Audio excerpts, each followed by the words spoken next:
तकलीफ की आखिरी हदों को छूते हुए मैं मुड़कर रवि को देखा था, जिसके चेहरे के हाव भाव बिल्कुल सपाट थे, जैसे कि उसे कोई दिलचस्पी ही ना हो। ये सर्दियों का ऐसा मौसम था जिसमें कभी हल्की गर्मी और कभी ठंड पड़ जाती थी। इस शहर का मौसम यूं ही रहता था जैसे कि इस पर किसी का कोई असर ही नहीं। रवि का दिल भी इस शहर के मौसम की तरह ही है, पल में तोला पल में माशा। मेरे हाथों में मेरी नन्ही बच्ची का सर्द पड़ा हुआ जिस्म था, जिसकी लाश हाथ में उठाए मैं फूट फूट कर रोए जा रही थी। ऐसा लगता था जैसे आंसुओं का सैलाब आ गया हो, जो बहता ही जा रहा था। ये तुम्हारी भी बेटी है, तुम्हारा भी अपना खून, तुम आखिर इतने निष्ठुर कैसे हो सकते हो? मैंने उसे नन्ही गुड़िया के वजन को पकड़ाते हुए जिसको थमाया और रवि की गोद में डाल दिया, जो सूखी पड़ी निगाहों से मुझे देख रहा था। बच्ची को अपनी गोद में महसूस करते ही एकदम से वो तेजी से उठा और बच्ची वापस मेरे हाथ में पकड़ाई, फिर दरवाजे से बाहर निकल गया। तुम इस दुनिया के सबसे जालिम बाप हो। तुम्हें अपनी बेटी का मुर्दा चेहरा भी पिघला नहीं पा रहा। तुम सबको मेरी बद्दुआ लगेगी। रवि, मैं पीछे से चिल्लाते हुए कह रही थी। मेरी पूरी दुनिया ही आज लुट चुकी थी, सब खत्म हो गया था।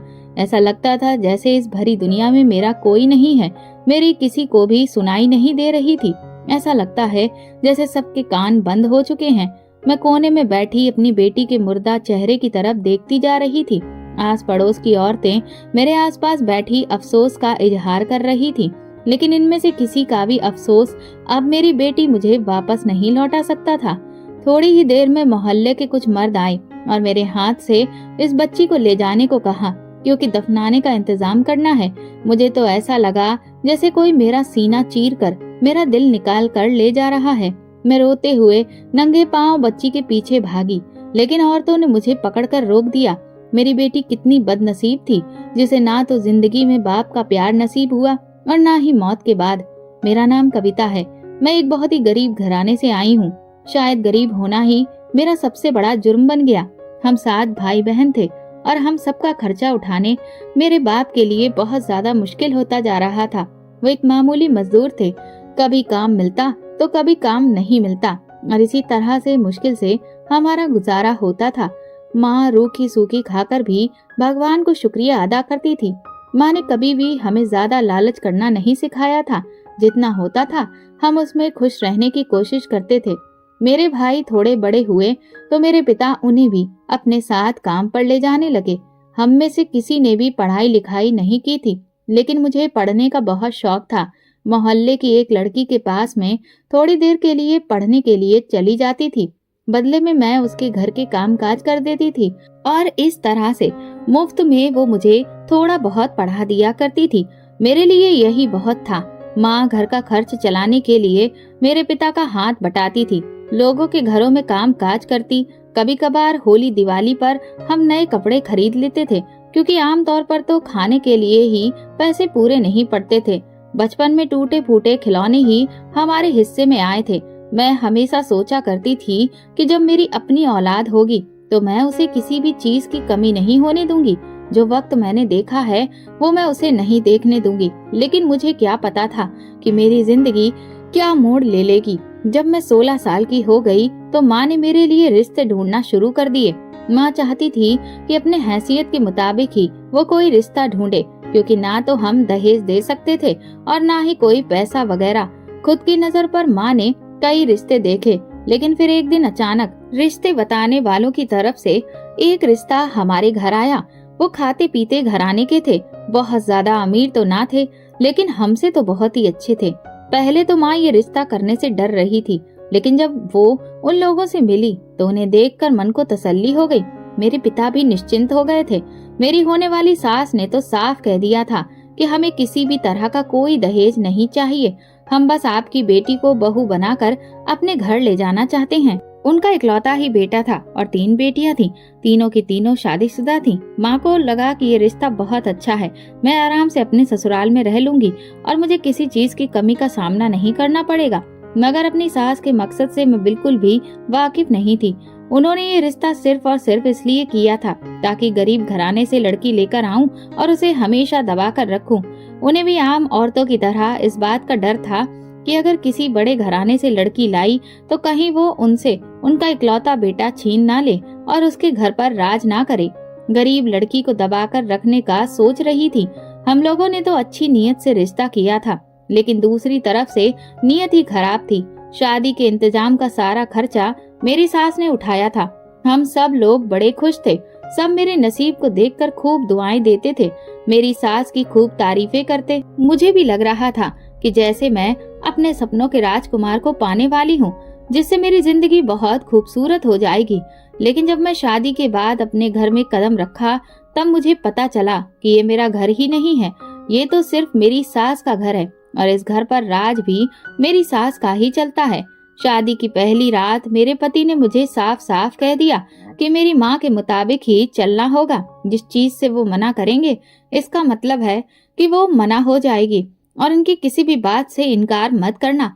अगर वो खुश रहें तो तभी मैं तुम्हें खुश रखूंगा। वही आम मर्दों वाली बातें। मैंने अपने पति की चुपचाप सर झुकाकर बात सुन ली।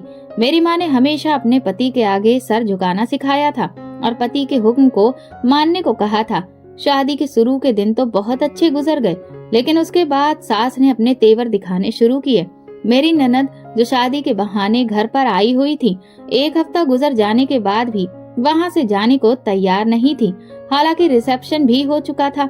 रोजाना उनके पति और बच्चे हमारे घर में ही आकर बैठ जाते थे और रात का खाना खाते, तो अब रोज की बात हो गई थी। शुरुआत में तो मैंने कुछ भी नहीं बोला, लेकिन फिर मुझे अजीब सा लगने लगा, क्योंकि मेरे साथ सारा काम मुझसे ही करवाती थी और खुद अपनी बेटियों के साथ बैठकर बातें करती रहती थी। इतने सारे लोगों का काम एक साथ करना मेरे लिए काफी मुश्किल हो जाता था और सबकी पसंद भी अलग अलग होती थी। अगर कभी मुझसे कोई चीज खराब हो जाती तो फिर मुझे ताना भी मारा जाता था कि कभी कुछ अच्छा देखा ही नहीं है, इसीलिए जरा सी अच्छी चीज देखकर पागल हो जाती है। मेरी सास बातों ही बातों में मुझे मेरी गरीबी का ताना मारना नहीं भूलती थी। वो कभी मेरे पिता के बारे में तो कभी कभी माँ के बारे में उल्टी सीधी बातें करती थी, जो कि मुझे पसंद नहीं आती थी। लेकिन मैं इतने वक्त में ये समझ गई थी कि इस घर में कोई भी मेरे साथ नहीं है। अगर मैं अपनी जुबान खोलूं या जवाब में कुछ भी कहा तो उल्टा मुझे ही इस घर से बेदखल कर दिया जाएगा और हम गरीब घरों की लड़कियां मरते दम तक ससुराल में ही अपनी जगह बनाने की कोशिश करती रहती हैं, ना कि लड़ झगड़ कर नाराज होकर अपने पिता के घर पर जाकर बैठ जाती हैं, क्योंकि वो ये अच्छे से जानती हैं कि उनके पीछे और भी भाई बहन हैं जिनकी शादियां होनी है। मेरा पति रवि एक अच्छे ऑफिस में नौकरी करता है, लेकिन उसकी सैलरी कितनी है इस बात का मुझे कोई भी अंदाजा नहीं था, क्योंकि आज तक उसने मुझे कभी खर्चे के लिए पैसे नहीं दिए थे। सारी तनख्वाह वो महीने के शुरू में अपनी माँ के हाथ पर लाकर रख देता था और मुझसे कहता था कि अगर तुम्हें किसी भी चीज की जरूरत है तो माँ से ही मांग लो। कभी कभी तो मुझे बहुत ही शर्मिंदगी का सामना करना पड़ता था, क्योंकि मेरी सास मुझे बहुत बेइज्जत करने के बाद ही कुछ पैसे देती थी, वो भी चंद 100 रुपए, जिससे आज के जमाने में कुछ भी खरीदना तो नामुमकिन सी बात थी। मेरी भी बहुत सी जरूरतें होती थी, लेकिन ये सब लोग मेरा मजाक बनाते थे और मेरी बेबसी को देखकर ठहाके लगाते थे। मेरी सास सारा पैसा अपने पास रखती और उनमें से कुछ पैसे वो अपनी बेटियों को दे देती और बाकी घर के खर्चे के लिए इस्तेमाल करती थी, लेकिन मुझे वो 1 रुपया तक नहीं देती थी। 1-2 बार मैंने अपने पति से जब पैसों को लेकर बात की तो वो तो मुझ पर आग बबूला होकर चिल्लाने लगा। बोला, तुम तो घर पर पूरा दिन रहती हो, तुम्हें आखिर किस चीज की जरूरत है? माँ जो बेहतर तुम्हारे लिए समझेगी वो खुद ले लेगी, इसलिए चुपचाप अपना घर का काम किया करो। ये कहकर वो करवट बदल कर सो गया था। मेरी शादी को काफी वक्त गुजर गया था। मेरी नंदे ज्यादा दूर नहीं रहती थी, उनका ससुराल 2 गलियां छोड़कर ही था। सब आस पास ही रहती थी, इसीलिए वो थोड़ी थोड़ी देर के बाद आ जाती थी। कभी आती तो सर पर कपड़ा बांध कर लेट जाती और मुझसे कहती कि भाभी खाना दे दो, मेरी तबीयत ठीक नहीं है, इसीलिए मैं घर पर खाना बना नहीं सकती। और फिर मैं जो 3 लोगों का खाना बनाने बैठी थी, मुझे कई लोगों के लिए खाना बनाना पड़ता था।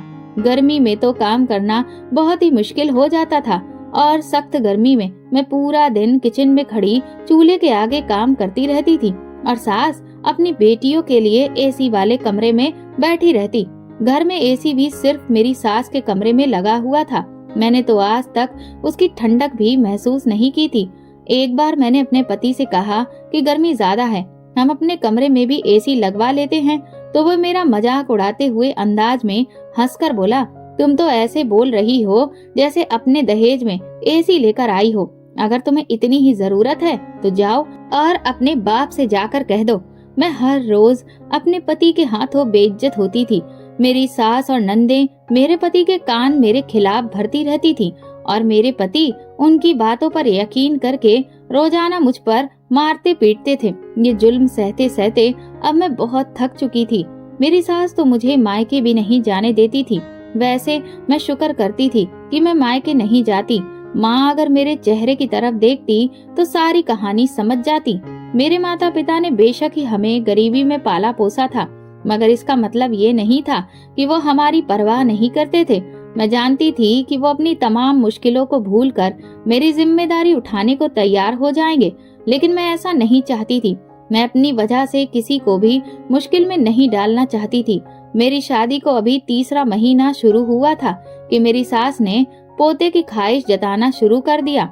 सास की ये बात सुनकर मैं काफी डर गई।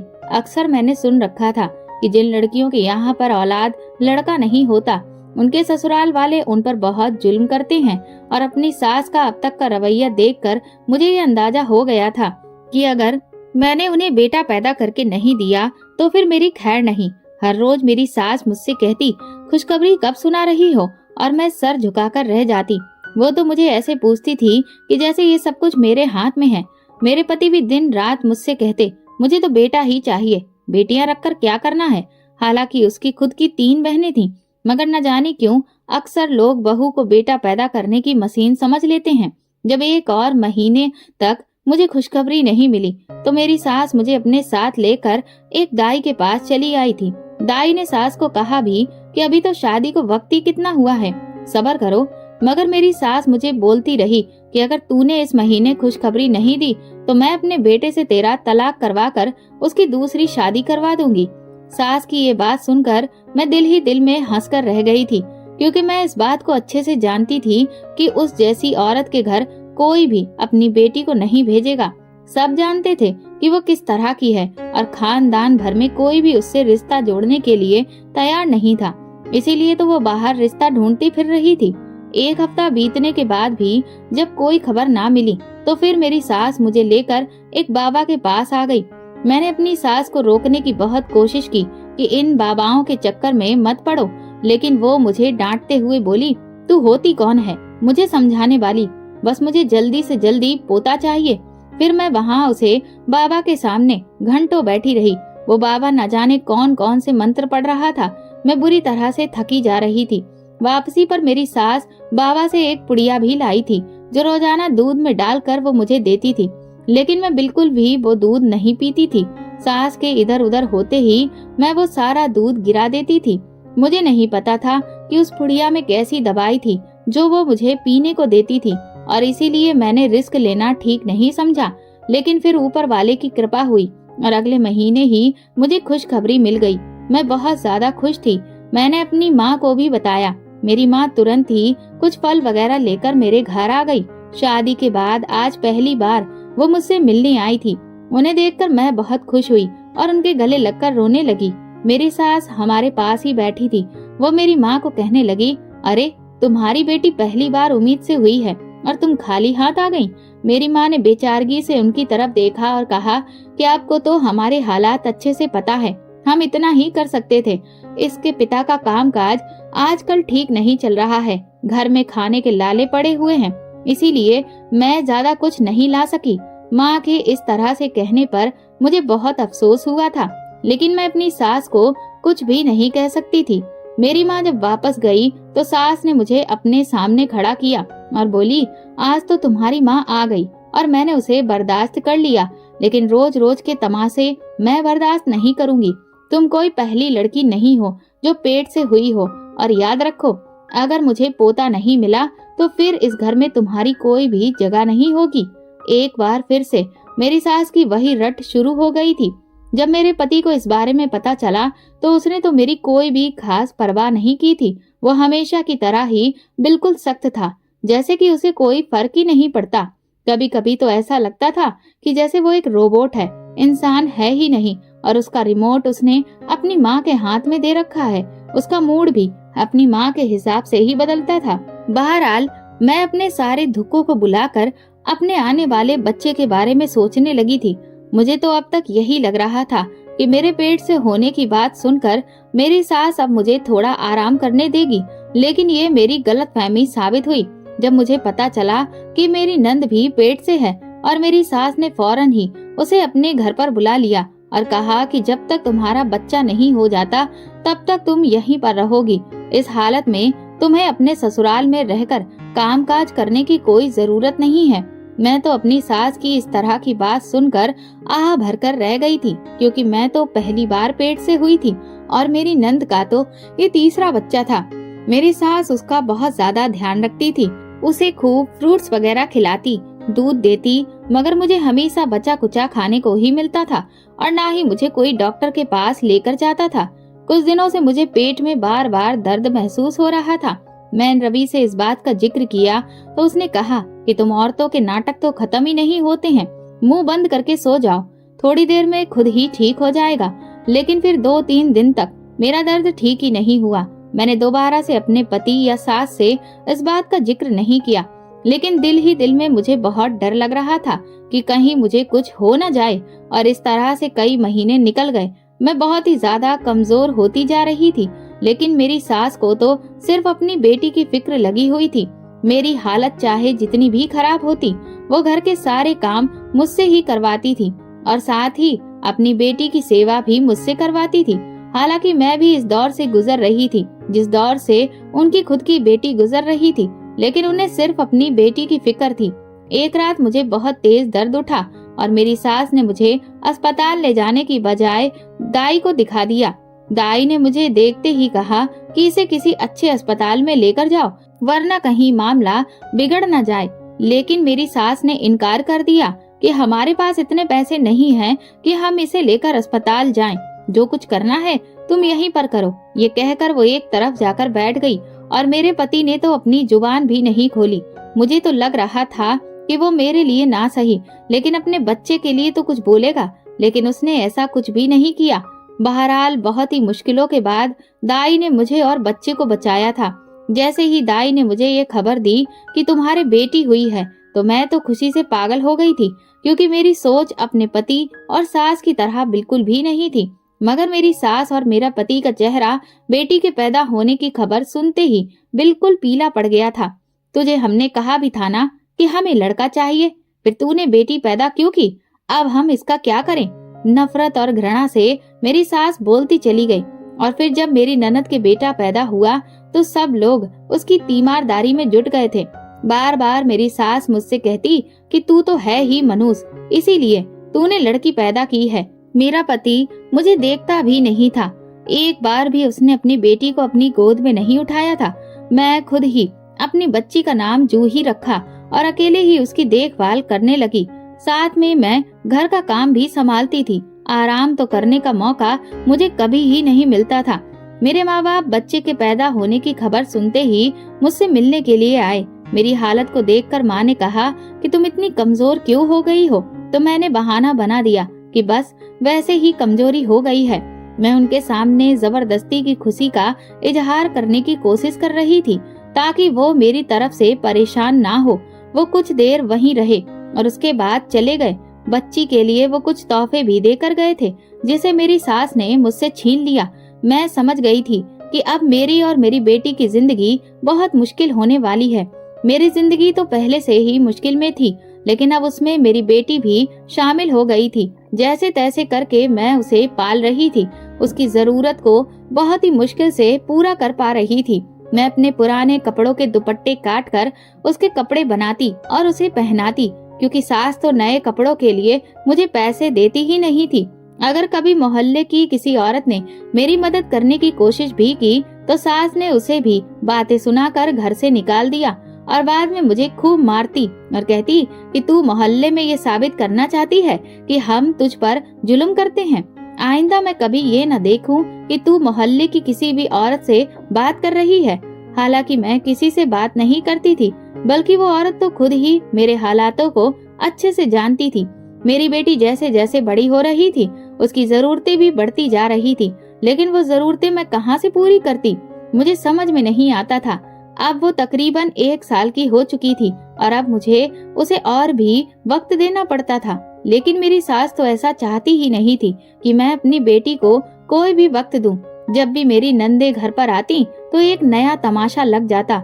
मेरी जिंदगी मुश्किलों का शिकार होती जाती। मेरी सास एक पल के लिए भी मुझे अपनी बेटी के पास नहीं रहने देती और किसी न किसी काम में उलझाए रखती, ताकि मैं अपनी बच्ची पर ध्यान न दूं।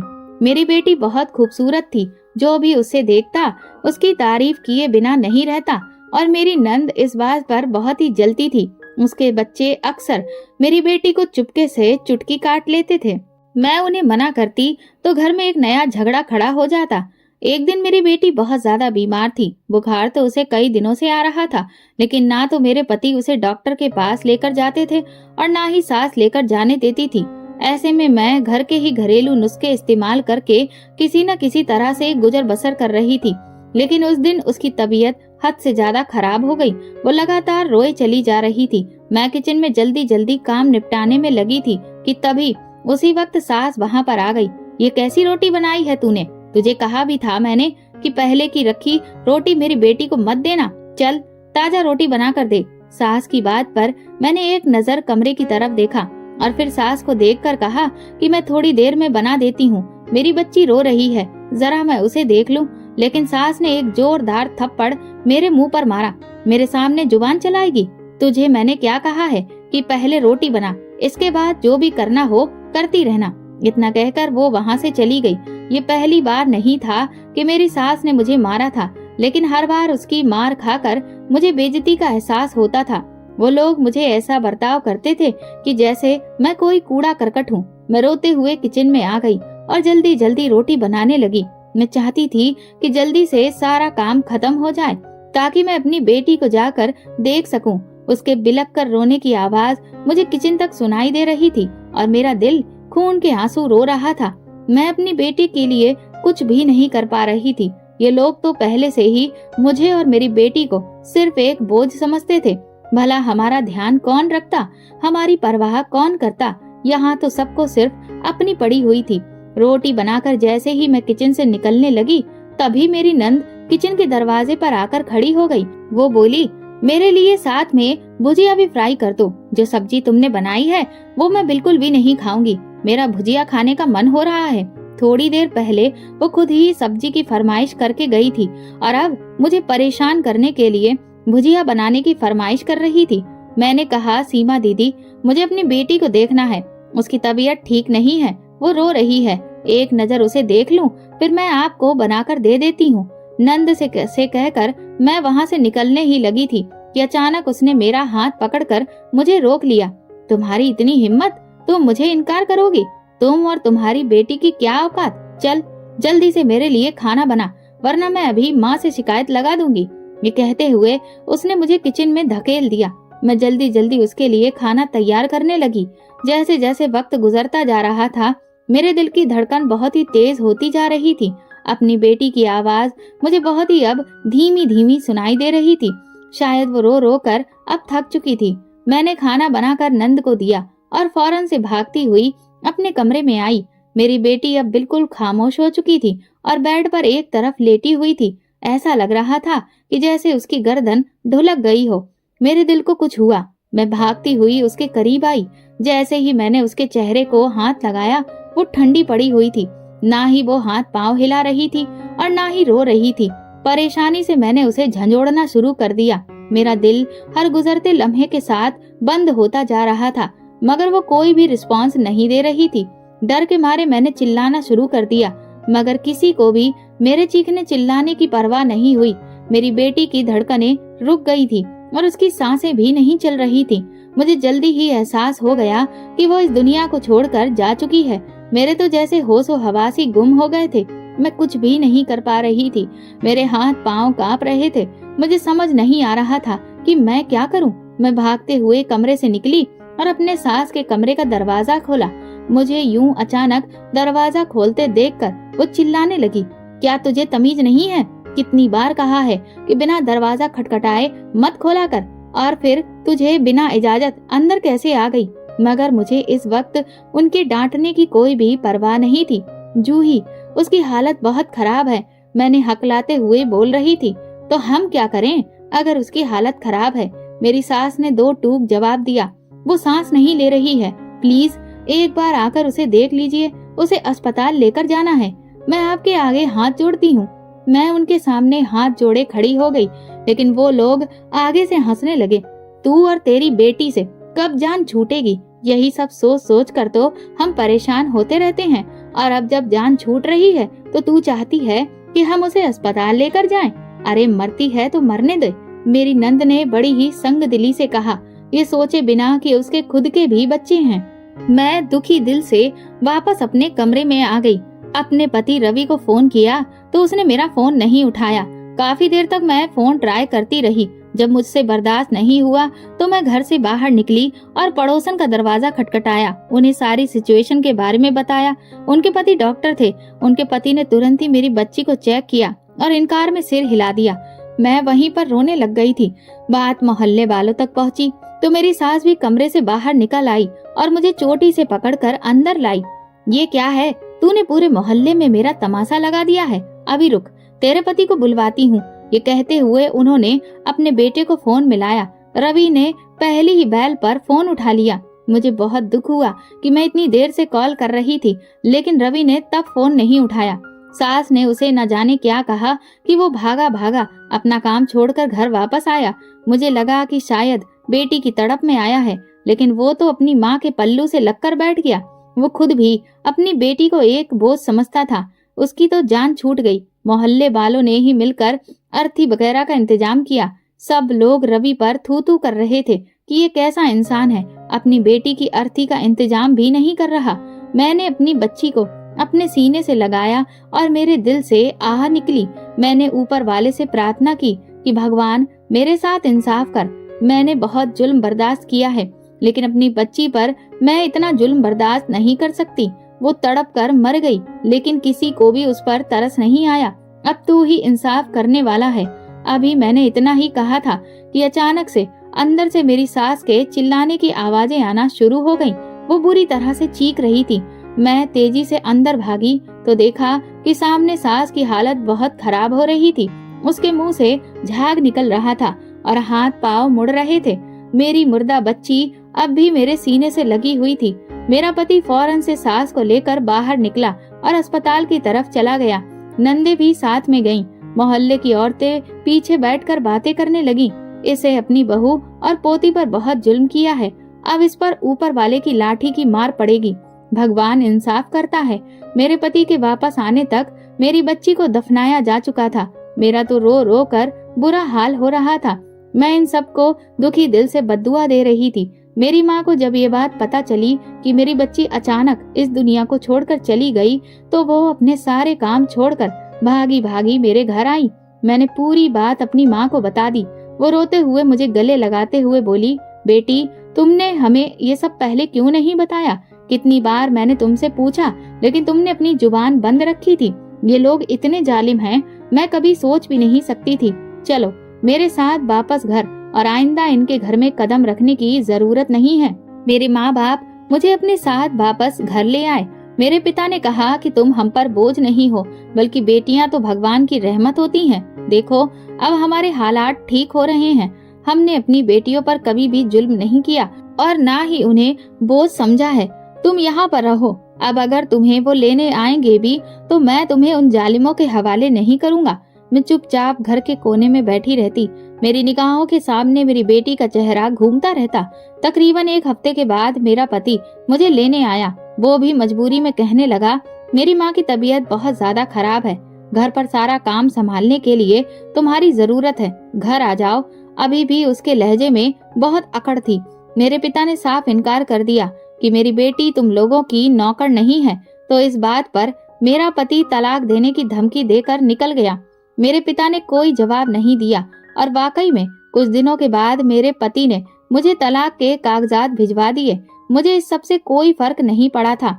मैं इस तरह के जालिम इंसान के साथ वैसे भी नहीं रह सकती थी। मेरे माँ बाप एक लंबे अरसे से मुझे संभालते आ रहे थे। अब हमारे घर के हालात पहले से बेहतर हो चुके थे। मेरे पिता को एक अच्छी नौकरी मिल गई थी, लेकिन मेरा दिल तो जैसे अब मर सा गया था। अपनी बच्ची को याद करके मैं खून के आंसू रोती रहती थी। उसका चेहरा मेरी नजरों से हटा ही नहीं था। एक दिन मेरी बड़ी नंद मेरे घर आ गई। उसे देखकर मैं अपनी जगह से हिली भी नहीं, क्योंकि वो सब मुझे अपनी बेटी के गुनाहगार लगते थे। मेरी नंद हाथ जोड़कर मेरे सामने रोने लगी। बोली, जब से तुम गई हो, मुसीबतों ने तो हमारे घर का रास्ता देख लिया है। हमने तुम पर बहुत जुल्म किया है, अब वो सब हमारे सामने आ रहा है। मेरे बच्चे बीमार पड़ गए हैं, पति ने मुझे तलाक दे दिया है, माँ को पैरालाइज का अटैक हो गया है, और भाई, उसकी हालत तो बहुत ही बदतर है। उसकी नौकरी भी चली गई है। वो पूरा दिन घर में बैठा चीखता चिल्लाता रहता है, बिल्कुल पागल सा हो गया है। तुम हमें माफ कर दो तो हम सुकून में आ जाएंगे। उसकी बात सुनकर मैंने नजर उठाकर उसकी तरफ देखा। एक वक्त था जब मैं भी उनके सामने हाथ जोड़कर अपनी बेटी की जिंदगी की भीख मांग रही थी। उस वक्त इनमें से किसी ने भी मुझ पर रहम नहीं खाया था। जो कुछ भी उन्होंने मेरे साथ किया था, मैं उसके लिए तो उन्हें माफ कर सकती थी, लेकिन जो उन्होंने मेरी बेटी के साथ किया, उसके लिए मैं उन्हें कभी माफ नहीं कर सकती थी। वो मेरे बस की बात ही नहीं थी। मैंने मुंह मोड़ लिया और रोती धोती वो वहाँ से चली गई। तकरीबन 2 साल का समय गुजर गया। मैं इस हादसे को भूल नहीं पा रही थी। एक दिन माँ ने मुझसे कहा कि बेटी, अब बहुत वक्त हो चुका है, तुम कब तक ऐसे जिंदगी जियोगी? अब अपनी जिंदगी में आगे बढ़ो। जिस घर में मैं काम के लिए जाती थी, वहाँ की मालकिन ने मुझे एक लड़की के बारे में बताया है। तुम्हें सिलाई कढ़ाई का शौक था ना, वो लड़की यहीं काम करवाती है। कल मैं तुम्हें उसके पास ले जाऊंगी, वहाँ तुम्हारा दिल बहल जाएगा। अगले दिन माँ मुझे अपने साथ ले गई। वो छोटा सा केंद्र बना हुआ था। मुझ जैसी बहुत सी लड़कियाँ वहाँ पर काम करती थी। इस केंद्र का मालिक प्रवीण सिंह था, औरतों की इज्जत करने वाला इंसान। मैंने कभी उसे किसी औरत को गलत नजर से देखते हुए नहीं देखा था। इस केंद्र की मैनेजर उसकी बहन थी, जो बहुत ही अच्छी थी। कभी कभी मुझे न जाने क्यों लगता था कि जैसे प्रवीण मुझे देखता रहता है, लेकिन उसके देखने में मैंने कोई भी गलत बात नोट नहीं की थी। ऐसा लगता था जैसे वो कुछ जानना चाहता है मेरे बारे में, या फिर उसे कुछ पता है, मैं समझ नहीं पाती थी। एक दिन मुझे काम करते हुए काफी देर हो गई। प्रवीण की बहन कंचन मेरे पास आई और बोली, बाकी का काम तुम कल खत्म कर लेना, बहुत वक्त हो गया है, तुम्हें घर भी तो जाना होगा। मैं अपने ख्यालों में ही डूबी काम कर रही थी। उसके ऐसा कहने पर मैं एकदम से चौंक पड़ी और घड़ी की तरफ देखा तो परेशान हो गई। कंचन ने मुझसे कहा कि क्या हुआ, तो मैंने उसे बताया कि मेरे घर जाने वाली बस तो अब निकल गई होगी, अब मैं घर कैसे जाऊंगी। वो बोली, अरे तो इसमें परेशानी की क्या बात है, मैं तुम्हें अपने भाई के साथ घर छोड़ आती हूँ, चलो जल्दी से उठो। मैं उसे इनकार करना चाहती थी, लेकिन फिर मैं इनकार नहीं कर पाई, क्योंकि और कोई दूसरा रास्ता भी नहीं था। मैं बाहर आई तो प्रवीण अपनी गाड़ी लिए खड़ा था। कंचन ने मुझे पिछली सीट पर बिठाया और खुद मेरे साथ बैठ गई। प्रवीण, पहले हमें इसे घर पर छोड़ आते हैं, इस वक्त अकेले जाना ठीक नहीं है। मैं आपको एड्रेस बताती हूँ, अब आप इसके घर की तरफ चलें। प्रवीण उसकी बात सुनकर सर हिला चुका और फिर मुझे घर के बाहर उतार दिया। मैं उनका धन्यवाद करती हुई अपने घर आ गई। अगले हफ्ते ही अचानक प्रवीण अपने माता पिता के साथ हमारे घर आ गया। उनके साथ में कंचन भी थी। उन्हें यूं अचानक अपने घर में देखकर हम सब परेशान हो गए। मैंने माँ को बताया कि ये मेरे केंद्र की मैनेजर हैं। माँ ने फौरन से उनकी आओ भगत में लग गई। वो लोग काफी अमीर घराने से थे। हमें समझ नहीं आ रहा था कि उन्हें कहाँ पर बिठाया जाए, लेकिन ऐसा लगता था कि जैसे उनमें अपने पैसे का कोई भी घमंड नहीं है। वो आराम से प्लास्टिक की कुर्सियों पर बैठ गए। प्रवीण के माँ बाप ने बात करना शुरू की। देखिए, हम इधर उधर की कोई भी बात करके वक्त बर्बाद नहीं करना चाहते। आपकी बेटी एक लंबे समय से हमारे सेंटर में काम कर रही है और हम उसके बारे में सब जानते हैं। आज हम यहाँ पर एक बहुत ही खास मकसद लेकर आए हैं। हम चाहते हैं कि हमारे बेटे प्रवीण की शादी आपकी बेटी से कर दी जाए। अभी उन्होंने इतना ही कहा था कि माँ ने हैरत से मेरे पिता की तरफ देखा।